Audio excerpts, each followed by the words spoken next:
Hello everybody, Mitko here from DN Models.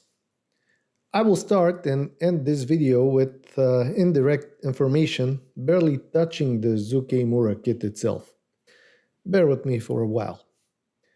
Horten or Gotha 229 holds special significance and sweet teen memory of my first, more in-depth attempt of airbrushing.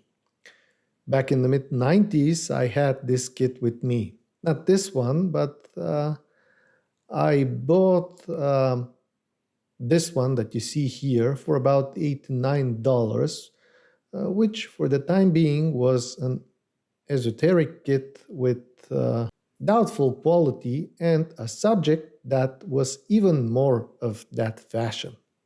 Me with a fellow friend and glider pilot back then, both of us modelers, were the proud owners of this piece of crap. This is a Soviet airbrush made in the 80s, mid-80s, which was about the same price as the kit itself, $10 or so, and supposedly it came with 3 nozzles, the finest one of which was 0.3 millimeters. If you wonder how come I never made a review about this thing, well, it is because it doesn't deserve it. The best purpose that this thing can serve is to stay in a museum or a collection of communist artifacts. It is a dull piece of crap. Back to the model.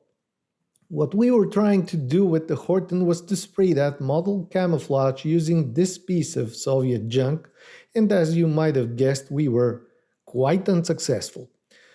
Despite that fact, that was good times. We were flying, enjoying our teens, and actually helping in an aircraft building process, and basically almost living at an airport. Happy life. The kit itself was not very good, but to this day it holds special place in my heart, both for being an interesting subject and because of the memory of this airbrushing disaster attempt. Later on, Revell did something on the subject, but it was not until Zoukei-Mura introduced their version on how a real deal Horten 229 should look like in scale. This plane should not be underestimated, and I will speak more about that later. It is no wonder why Zoukei released 32nd, 48, and here we have 72nd and 1/44th scale of the Horten 229 jet. It took a while for me to get this kit, but now that I finally have it in my possession, I would like to share my thoughts on the box contents. So, let's start with the box itself. Its size is more or less identical to the size of, let's say, Italerri's 72nd scale F-35. However, inside we have 2 kits. Zoukei-Mura packed 72nd and added a bonus of 1/44th scale version of this plane in one set. This kit also serves as a complement to their larger representations, which are 32nd and 48th scale. You might remember my review of the Big Flying Wing a couple of years ago. Now the box itself is very nice, even though full of sprues and holding 2 kits all together. Once you take out everything, you can easily put it back again and close the lid without any problem. Each sprue is individually packed in plastic transparent envelopes, and on the very bottom of the box there are the instruction booklet packed all together with the decal sheet. Boxing is more or less a copy of the large-scale variant, being dark yellow on the sides with some information on what a build kit should look like, and actually both of them side by side, showing the difference in scale, plus on the other side of the box a stripped down version, being the larger one of the two, the 72nd scale, showing off how they engineered and designed this scale model kit. The instructions, well, the booklet is stunning. It has everything that you might need from an instruction guide. Starting with the steps, it is clearly depicted and leaves no room for accidental error. It adds additional information to almost everything important, and as with other Zoukei-Mura instruction sheets, it represents what an instruction booklet should look like in 21st century. Even though the kit is significantly cheaper than its 32nd scale counterpart, the instruction sheet is created with the same devotion and finesse. Plastic-wise, the same is valid too. Most of the limitation of the two scales seems to be unexisting with this kit, providing the availability to make this kit strip down, showing off the internals of the twin jet flying wing. That goes for the 72nd scale version only though. Every little aspect that could have been added is there, and surprisingly, everything looks perfectly fine, even scaled down from the larger attempts they made. I was expecting something a little bit different, maybe even chunky, but that is not the case here. Besides the special attention devoted to the engine, the whole shape was done in a strict fashion, and I will try to show this with the pictures here. The wings are a little bit curved, and that is no accident. Also, lack of riveting over them is not accidental too. Most of you that are deeply informed about the Horten 229 are perfectly aware of what I'm talking about. The plastic itself is flexible and looks very, very fine. It is borderline to fragile, but it is not fragile.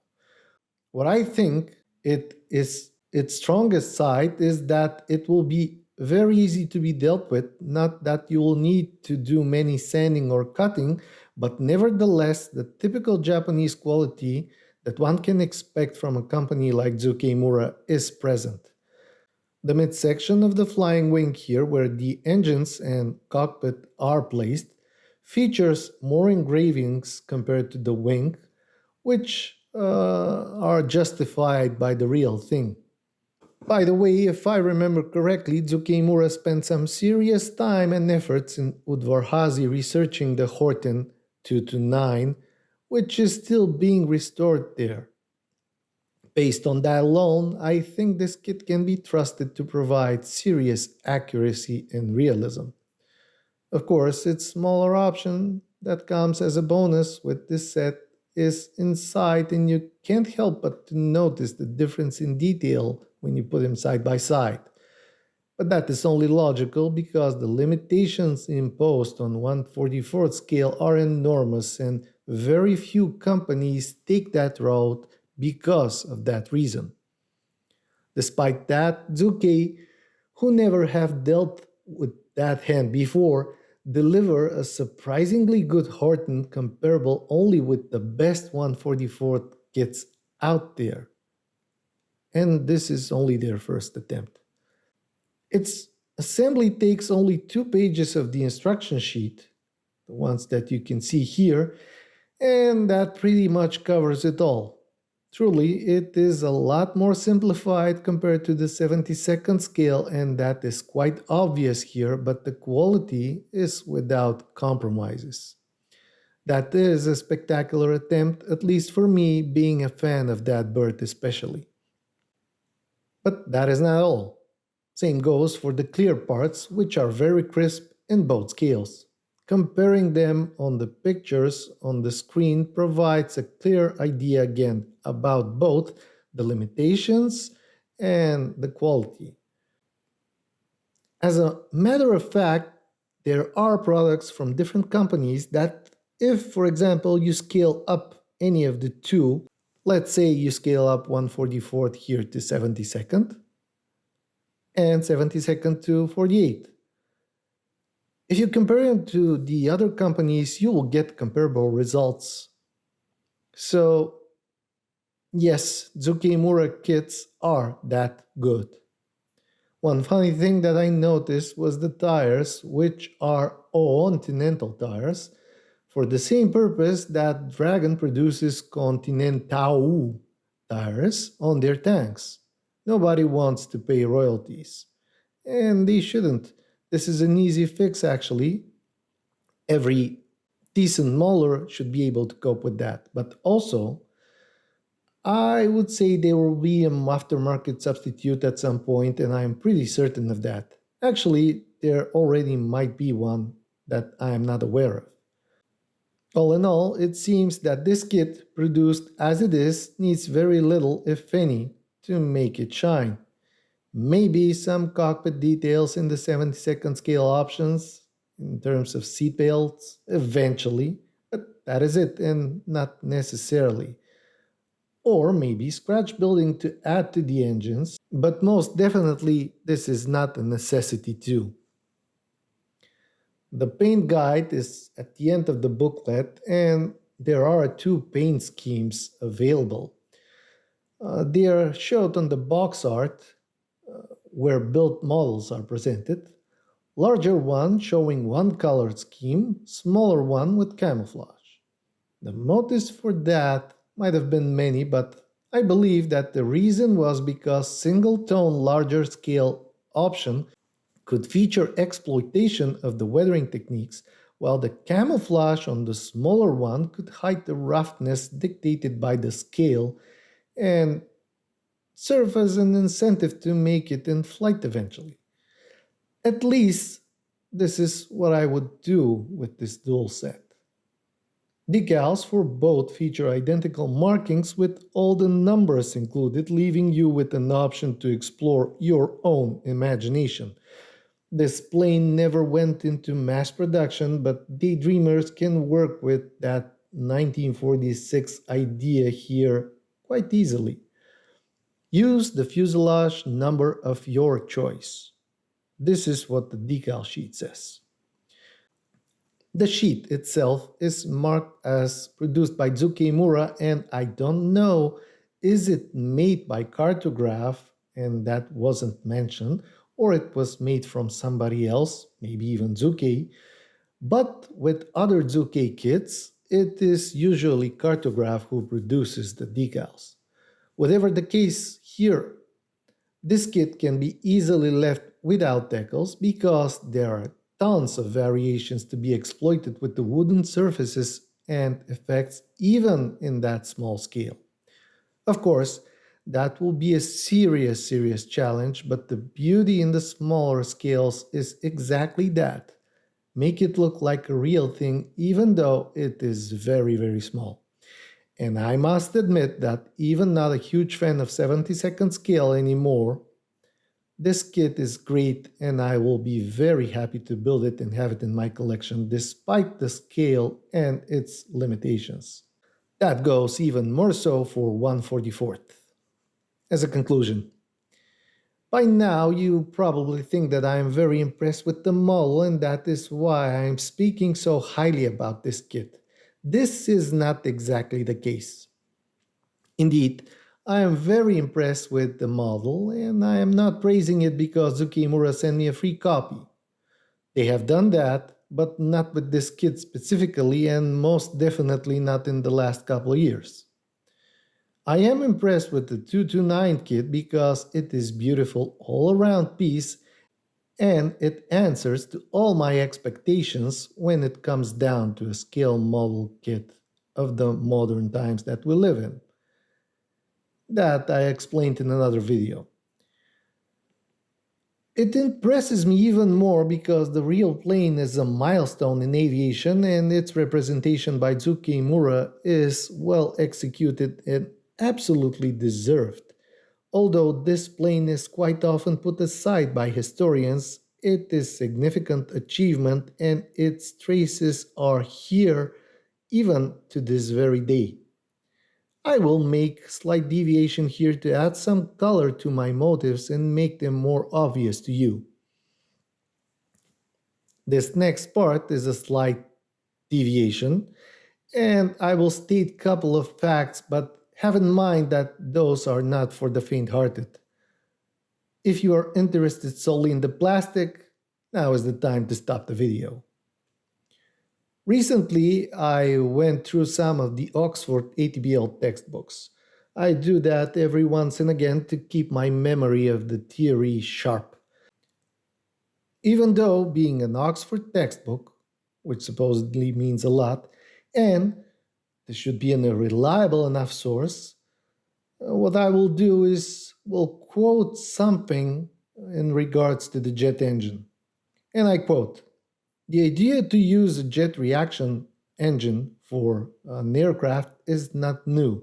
In 1913, a design for an aerodynamic thermal duct was suggested by a French engineer named Laurent. I hope I am not mispronouncing that. So the idea was suggested by a French engineer named Laurent, but now please pay attention here. It was not until 1941 that Sir Frank Whittle's jet engine powered an aircraft in flight." End quote. This is a deliberate misinformation, most likely based on chauvinistic grounds and or some form of inferiority complex. The first jet was Heinkel 178, and that is a well-known and widely accepted fact. It first flew in late August of 1939. Whittle's design flew for the first time later, actually almost 2 years later, in the mid-May 1941. And even if you think that this was a relatively short time with the tempo that things were happening back then, this was decades if compared to today's standards. Even more to that fact, Whittle's jet wasn't even the second, it was actually the fourth, being preceded by 2 German and 1 Italian designs. Think about that for a second. Every airline pilot nowadays goes through those ATPL books and is being thoroughly tested on the knowledge. Actually, this is hell, but it is another subject. Imagine how many people are left with the wrong information again, deliberately, just to hide the fact because they are not politically correct or to some specific liking. Same thing goes for many things in aviation. Facts that ex-Nazis like Lippisch and von Braun were the brains behind Delta Dagger and Apollo programs are often omitted or ridiculed. And I won't even start with the Soviets. We are the first in all brainwashing. With their famous MiG-15 that was powered by a British engine, even the mighty Spitfire, well, its wing was one of its significant features, and it wasn't even British design, but a Canadian one, and that was highly influenced by German Heinkel. Only that German company names pops up again. Now, same goes for the subject of this video, aka Horten 229. This plane was following the idea of a high-altitude twin-engine jet supposedly to be capable of intercepting and or bombing missions. Even some radar-equipped 229s with a bulky nose they still can be found if you research the internet thoroughly, and you'll be surprised the ideas behind that. Altitude suit was embedded in the Horten design as well. Guy with something resembling an aquarium can be seen in the picture seated in Horten 229's cockpit. Things that nowadays you can see in MiG-31 and were already covered as a role by F-15 Eagle and Strike Eagle. Think about it. When you need to remember an example of a modern combat aircraft, what pops up into your mind? Do you think about large black flying wing with the stealth capabilities? I definitely do. Where do you think this came from? Did you know, and I bet many of you do, that the paint that 229 was planned to be painted with was rich in particles that would eventually absorb radar waves? Does that resemble a stealth technology? What do you think? So my advice is this: trust but verify, especially on the subjects mentioned above, like with that Oxford ATPL book quotes. As for Horten 229, it is one of those aircraft that deserves a lot more attention than it actually gets. It influenced designers to create XB35 and YB49. Yes, that wasn't only Northrop's legacy.